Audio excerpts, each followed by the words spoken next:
Bem-vindos ao meu canto de estudos, onde fazemos, divulgamos e ensinamos ciências humanas. Hoje falaremos sobre a estrutura das revoluções científicas. Pois bem, esse é um livro de Thomas Kuhn. Qual é a premissa básica do Thomas Kuhn? É explicar como se dá o conhecimento científico, né? O que é o conhecimento científico, né? De modo a delimitar o que é e o que não é ciência, sabe? E explicar como a gente tem uma nova ciência surgindo, sabe? Eu vou dar um exemplo prático. A física clássica e a física quântica, né? Por que a física quântica ela surge para...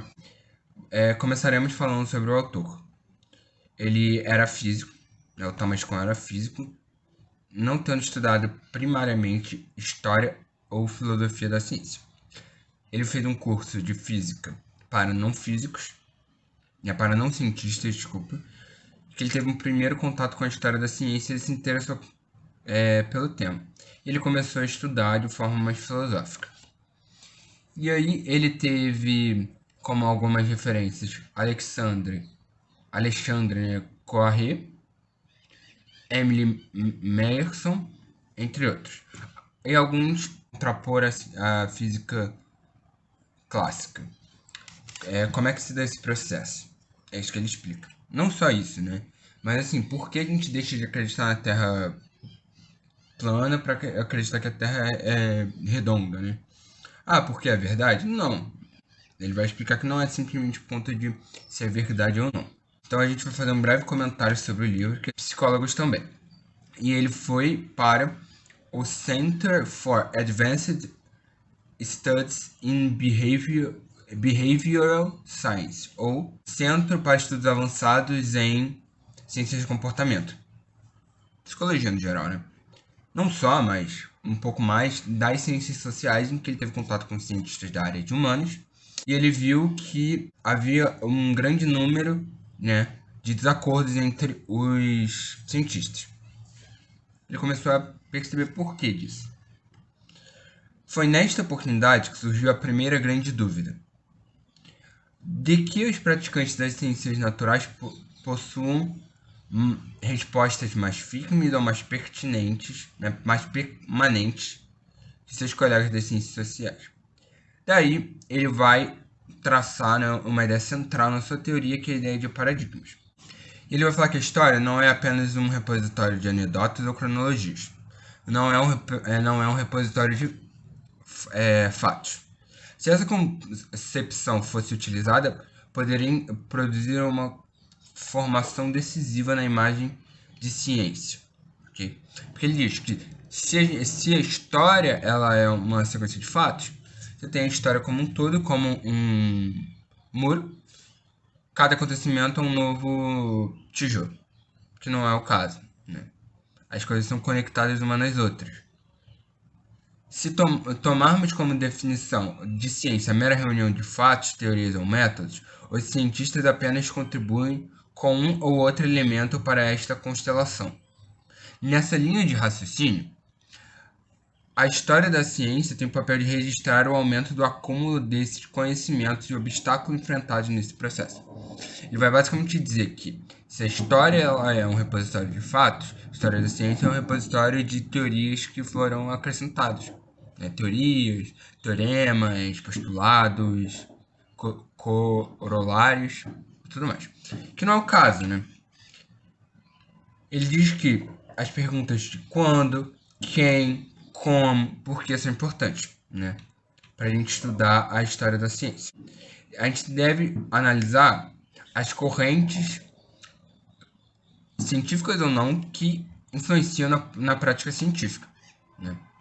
A história da ciência não é linear, né? Porque tem várias coisas, várias pessoas indo e voltando, discutindo e tudo mais. É um processo sociológico. Não é um processo tipo que estamos rumo à verdade absoluta e estamos caminhando cada vez mais perto para a verdade, né? E aí, uma das coisas que ele vai ver é por que cientistas podem conversar entre si sobre o mesmo assunto, porque compartilham do mesmo paradigma. Se os cientistas não acreditam de um mesmo paradigma em comum, até a comunicação entre eles é prejudicada. Quem dirá com pessoas fora da área. O mundo não muda com a mudança de paradigmas, apenas a forma como enxergamos e nos relacionamos com o mundo. Então ele vai dizer que você tem um paradigma, que é a forma como você enxerga a ciência, aquela área, que vai influenciando a sua produção científica. E aí ele tem algumas teses. A primeira delas é que a ciência se desenvolve por descobertas da comunidade científica, não por descobertas individuais, e se constitui a partir da aceitação de paradigmas. Temos então que a ciência é um produto histórico. A segunda tese: paradigma é o campo no qual a ciência normal trabalha sem crise. Porque a ciência normal, a gente já vai tratar isso mais para frente. Ele diz que fazer ciência é como resolver um quebra-cabeça, né? Isto é, problemas definidos pelo paradigma. Então, todo momento em que estamos desenvolvendo conhecimento científico, estamos resolvendo quebra-cabeças, desenvolvendo e resolvendo problemas. A ideia de quebra-cabeça é a imagem usada pelo pensador para simplificar o que é ciência. Então você tem um grande quebra-cabeça. Se as respostas são encaixadas ali encaixáveis no quebra-cabeça, nós temos que aquela resposta está dentro do paradigma, né? Então, resumidamente é isso. Terceiro, anomalias são os problemas que a comunidade científica tem de enfrentar, que determinam assim crises no paradigma e na ciência normal. Com isso, nós temos uma crise, né? Quarta tese: as revoluções científicas são momentos de ruptura e de criação de novos paradigmas. Este período de revolução é um período não cumulativo, diferente do período de ciência normal. Quando a gente tem uma revolução científica, a gente quebra. Então tem duas ciências diferentes, né? A ciência antiga e agora a nova ciência. Após a revolução, surge uma nova ciência normal e determina-se um novo paradigma, né? A partir dessa ideia de ciência normal, crise, revolução e nova ciência normal, temos a ideia da história da ciência. A história da ciência é evolutiva e não teleológica. Não existe um fio condutor. A gente não está caminhando rumo a algum lugar. Ok? Aí você me pergunta, o que são paradigmas? Paradigmas não é o mesmo que conjunto de regras. As regras derivam do paradigma. O paradigma determina os padrões de trabalho. Os paradigmas são realizações científicas universalmente reconhecidas que, durante um tempo, fornecem problemas e soluções modulares para uma comunidade praticante de uma ciência. Vejamos que ele fala de problemas. Ele fala que o objetivo da ciência é resolver problemas. A partir do momento que a gente tem problemas que não são resolvidos pelo paradigma, muda-se o paradigma. Você tem uma crise, porque você tem um problema que não consegue resolver e a gente muda de paradigma. Não, ele não vai dizer que o paradigma ele está ligado à verdade. A gente encontrou a real verdade e agora mudamos do paradigma. Ele vai falar sobre problemas. Ele fala que a ciência tem um caráter paradigmático, né? Desculpa, pragmático. É isso. A ciência normal ela é uma atividade de articulação do paradigma de resoluções de problemas. Deve ser amplamente não crítica. A nova ciência normal é incomensurável com aquela que a precedeu. O que acontece? A ciência normal é uma atividade de articulação do paradigma. É da onde você vai articular, né, fazer a ciência com base no paradigma. É a partir do paradigma que a gente trabalha. Muda o paradigma, a gente tem uma nova ciência normal. Ok? Quando anomalias são em grande número e são postas em xeque pela comunidade científica, o paradigma é questionado. Mas aqui a gente tem uma coisa interessante. Ó. Vale notar que com dá importância grande ao fator social e à política da prática científica. Um paradigma não é abandonado pelo questionamento individual de um cientista, mas apenas quando os cientistas, enquanto comunidade, questionam o paradigma. Se você basicamente confronta de maneira individual o paradigma, não vale de nada, você vai ser taxado como louco. Por isso que, quando você tem uma descoberta científica, você leva para uma revista, né, para publicação e tal. E você tem revisão por pares. As cegas, né, a pessoa não vai saber quem escreveu, vão ter duas pessoas que vão revisar e aí vão publicar. O contrário de ciência normal é a ciência revolucionária. É quando há aquela quebra com o paradigma atual. E aí a gente tem um período em que a gente tem duas ciências, a ciência normal e a ciência revolucionária. E aí a gente tem um processo, né, de apresentação da ciência revolucionária e a partir disso a gente vai ter uma nova ciência se esse novo paradigma for aceito, né, determinando quão bem ele resolve os problemas postos. A ciência normal ela vai ser um período conservador de atividades de resolução de problemas.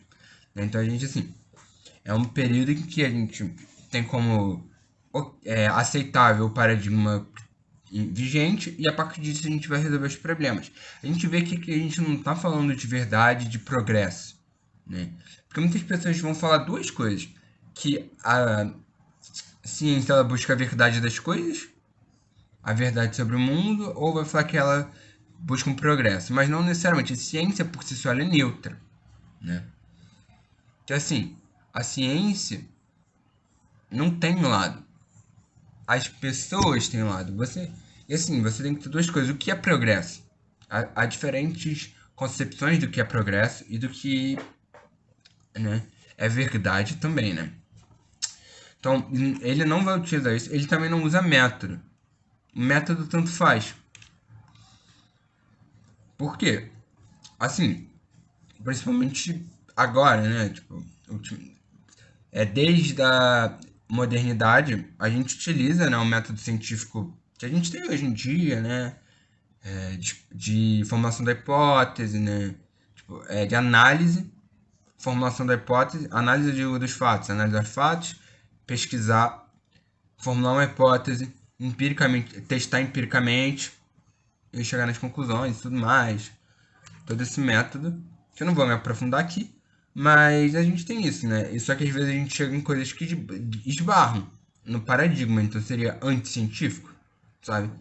Assim, o método científico não vai necessariamente corroborar com o que é o consenso científico, pode ser uma ruptura. Então, o método não é aquilo que vai determinar o que é científico ou o que não é. Né? Uma coisa bem interessante é a incomensurabilidade dos paradigmas. Assim, o Karl Popper, que é um outro cientista, filósofo da ciência bem famoso, ele vai dizer que eles são comensuráveis, os paradigmas. A gente pode comparar. Com ele vai falar que não. Que ele vai falar que cada paradigma está relacionado a um período histórico e a uma série de problemas que visa resolver. Aí aqui, quais são as condições necessárias, mas não suficientes para a mudança de paradigmas? A insatisfação com a existente, inteligibilidade, plausibilidade, potenciabilidade do novo paradigma. Né? A potencialidade que ele tem de resolver os problemas postos. O que distingue entre ciência e não ciência é a existência de um paradigma capaz de sustentar uma tradição de ciência normal. Aí aqui, ó, importante. Para Kuhn, a ciência se dá pela resolução de problemas dentro de um paradigma estabelecido. A ciência não tem a ver com qualquer conceito de verdade. A questão da ciência não é necessariamente a busca por uma verdade universal. A questão da ciência é a resolução de problemas. A gente vê isso muito claro, por exemplo, na economia. Que a economia é o quê? O que basicamente a economia quer estudar? Como manter a máquina girando, né? A formação do lucro, a distribuição das mercadorias e a formulação do lucro. E assim, eles querem modelar o sistema financeiro. Eles vão fazer pressupostos que podem não ser reais. Que outras ciências, como as ciências sociais, elas são meio contra. Que seria o pressuposto de que os seres humanos eles agem de forma racional, tendendo à maximização dos lucros, o que você vai ter autoridades que vão dizer que não. E aí você pega várias áreas, um pouco da sociologia, um pouco da psicologia, da estatística, para moldar quando você tem essa nova ciência normal, né, você tem um novo quebra-cabeça, novos problemas são postos. Aí, como é que se dá essa revolução de um modo geral? A primeira reação dos cientistas é tentar adequar aquela anomalia no que você tem. E aí você muitas vezes não vai conseguir, né? Não vai conseguir adequar, e aí se você não consegue adequar, você vai ter a criação de um novo paradigma, né? Você vai ter pressupostos diferentes para explicar aquele fenômeno. Quando dizemos que um paradigma resolvia os problemas de uma determinada época, não estamos dizendo que ele é inferior ao atual, apenas que os problemas mudaram com o tempo. A gente não consegue comparar, segundo com os paradigmas. Os paradigmas eles são independentes para determinados tempos históricos. De modo geral, a gente tem a pré-ciência, a fase pré-paradigmática, a gente tem um paradigma, uma ciência normal, anomalia, crise, a ciência revolucionária, a ciência extraordinária e a revolução científica, né? E é isso. As anomalias elas também podem mudar, né, algumas teorias dentro da própria ciência e não ocorrer numa crise, né? A anomalia não é suficiente para que você tenha uma revolução científica. Mas é muito interessante a gente analisar porque a gente quebra dois mitos. O primeiro deles é que a ciência era baseada no método. Há vários cientistas que vão dizer que sim, que o que determina que a ciência que não é o método. Segundo, né, segundo é o que?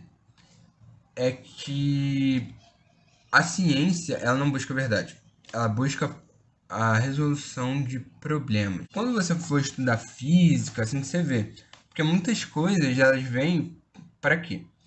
Para explicar o funcionamento de máquinas, para a criação de máquinas, não é para explicar o mundo, sabe? Não é necessariamente para explicar o mundo. Muitas coisas elas vêm para aplicações práticas, sabe? E aí, assim, hoje em dia a gente repensa, né? Porque a gente tem uma epistemologia diferente.